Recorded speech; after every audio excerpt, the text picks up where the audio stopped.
Hi అండి. ఇవాళ మామిడికాయ పులిహోర కోసం ఒక 10 పచ్చిమిర్చిని కట్ చేసి పెట్టుకున్నాను. కరివేపాకు, శనగగింజలు, జీడిపప్పు, ఆవాలు, ఎండుమిర్చి ఒక 3 అన్నీ కలిపి ఒక కళాయి తీసుకొని నూనె వేడైన తర్వాత ఫ్రై చేస్తున్నానండి. అన్నం వండుకొని ఇలా పొడి పొడిగా చేసుకున్నానండి పులిహోర కోసం. మామిడికాయ తీసుకున్నానండి. మామిడికాయని తురుము పెట్టుకున్నానండి. కొంచెం పసుపు యాడ్ చేశానండి. కొంచెం పసుపు ఎక్కువగానే యాడ్ చేశానండి పులిహోర కాబట్టి.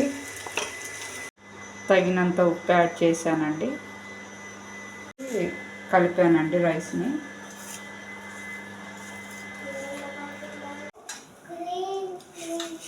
వేయించుకున్న పోపు యాడ్ చేశాను.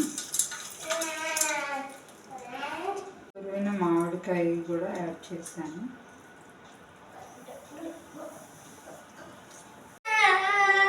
తీసేది. ఫైనల్లీ మామిడికాయ పులిహోర ప్రిపేర్ అయిందండి. మీలో ఎంతమందికి మామిడికాయ పులిహోర అంటే ఇష్టమో కామెంట్ చేయండి. నా ఛానల్ లైక్ చేసి సబ్స్క్రైబ్ చేస్తారని కోరుకుంటున్నాను. Thank you.